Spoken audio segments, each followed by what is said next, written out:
there, and welcome to the Oneapp Academy podcast. So this is the podcast where we dive into the world of Oracle consulting. And whether you are a seasoned professional or a new consultant just starting out, we aim to provide advice, tips, and also insights to help you excel. I'm your host, Abby, and today we're talking about the mistakes made by consultants, especially those new to the Oracle world. So grab a coffee, get comfortable, and let's get started. So let's dive straight into it. So the first mistake is failing to understand the client's business.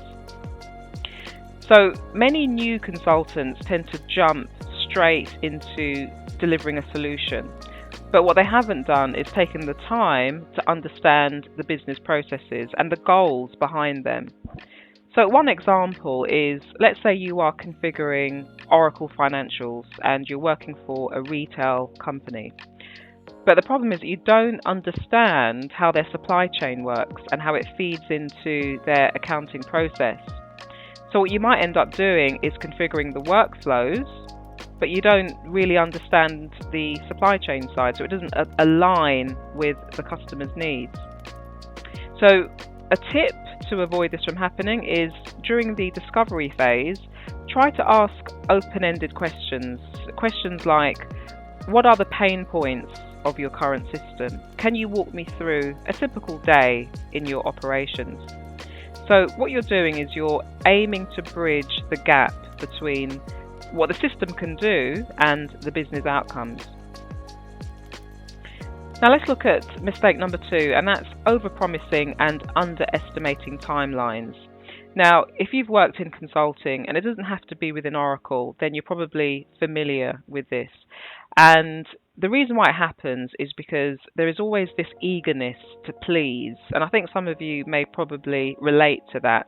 And it doesn't matter at what stage you're at in your career, whether you're at the early stage or a later stage, there's always going to be this need, this feeling to please the client, to show them that you can be trusted, that you know what you're doing. And so what happens is you promise quick delivery, but the timelines are very unrealistic because, maybe you factored in, achieving your deadline, but you're not factoring in things like, the types of additional work that you need to do.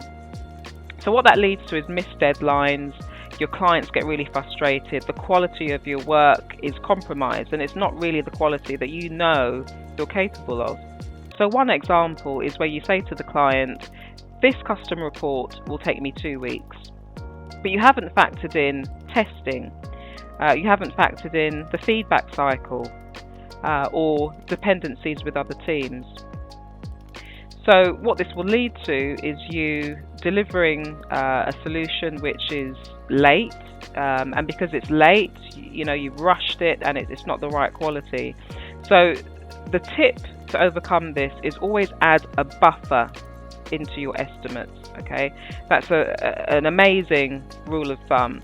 And what you're doing is you're adding like another 25 or 30% to the timelines. And you're factoring in things like risks, dependencies, and you're being very transparent about that. And there's no reason why you can't say to the client, look, it's going to take me this amount of time because of these risks, because of these dependencies, because of testing. This is a really good rule of thumb for any type of work. If your line manager is asking you to provide something, then it will take you a week, but then always add on a few extra days. It's just that buffer. It just means that you're not rushing, you're being a bit more methodical with your approach to completing your work. Mistake number 3 is ignoring documentation. Now, many consultants, in my experience, tend to see documentation as an afterthought. They want to deliver the project or the solution, and they forget about documentation, or the quality of the documentation is not that good. But it's a critical part of delivering value. And this is the thing, you've got your service that you're providing, and then you've got that added value that gets added on. So without clear documentation, your client might struggle to maintain or to use the solution that you have provided. So one example is, let's say that you've customized the Oracle Cloud HCM workflows, but you didn't document the changes. So 6 months later, the client wants to update those workflows, and they've come to you and they've asked you to do the update. But you don't know where to start, and you've got to unpick everything. You've got to backtrack by looking at the workflows in the system and then trying to not document, but just work out what you've done in order to know how to make the change. So a tip to overcome this is create documentation as you go.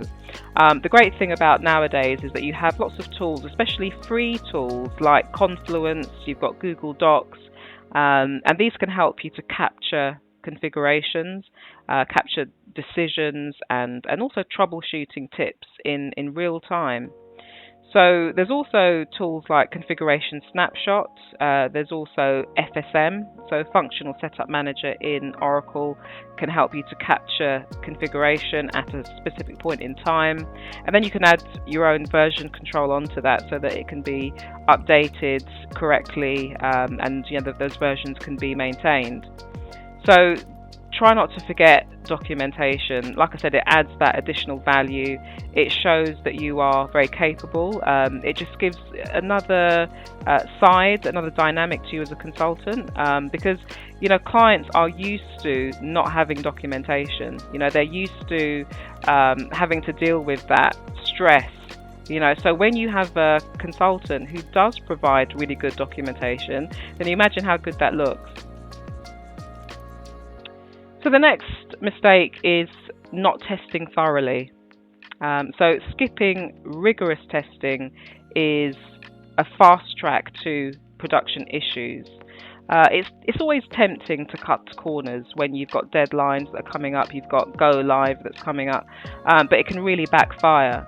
There's nothing wrong with pushing your go live date. If your go live date is next week and you know that you need another week for testing, there's nothing wrong with going to the change board or your project manager and just saying, look, we need an extra week. It's unrealistic to go live. There's going to be too many problems. Payments aren't going to get sent out. Payroll's not ready or whatever. So always bring it up. Talk about the impact. Talk about the amount of time that you need. And just really get down to testing. One example is, if you're configuring Oracle ERP payables and, you haven't tested payments and, there's a small configuration that wasn't done correctly and it's caused invoices to fail, or it's caused the payment file to not go out correctly to the bank. And so now you're dealing with a live production issue, which would severely affect the client's ability to make payments, which is a crucial go-live decision. So the tip to avoid this is always perform end-to-end testing in either a sandbox, a development environment, and engage with the client's team and get them to be involved in UAT and catch issues that you might miss. And don't be afraid to bring up the need to extend testing. So this brings me to the last mistake, and that's poor communication. Now, consulting isn't just about technical expertise, it's also about collaboration. It's about working with people from different teams, working on the client side. So failing to communicate clearly can erode trust. It can cause problems and misunderstandings. So let's say, for example, you're new to an Oracle integration. So this has just been put in front of you, but you don't inform the client about a delay. You don't inform the client about this new integration that you're doing. And when they find out, they're blindsided, they're frustrated, or they're a little bit upset. So the way that you would avoid this is try to schedule regular meetings, regular check-ins, like a daily check-in. It doesn't have to be a full hour, it could be 15 minutes. And it's just a chance to just document everything, talk about where you are, the latest status. You can use tools such as Slack, Teams or email, just to capture any decisions that have been made, any action points. If you are the one who has scheduled the meeting, it's always good practice to send out an email, and that email needs to have a summary of what was discussed and action points. It takes 10 minutes and it shows professionalism. It gives you a basis to check on status, on actions for the next meeting, and just make sure that things are progressing really well. So that brings me to the end of the common mistakes. So to wrap things up, let's just do a quick recap of the 5 mistakes that I've just spoken about. So the first is failing to understand the client's business. The second is overpromising and underestimating timelines. The third is ignoring documentation. The fourth is not testing thoroughly. And number 5 is poor communication.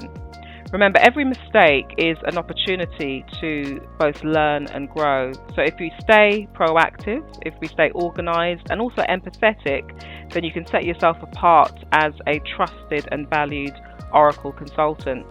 And just before we leave, I just want to mention a quick quote from Steve Jobs, which I think is relevant during this discussion.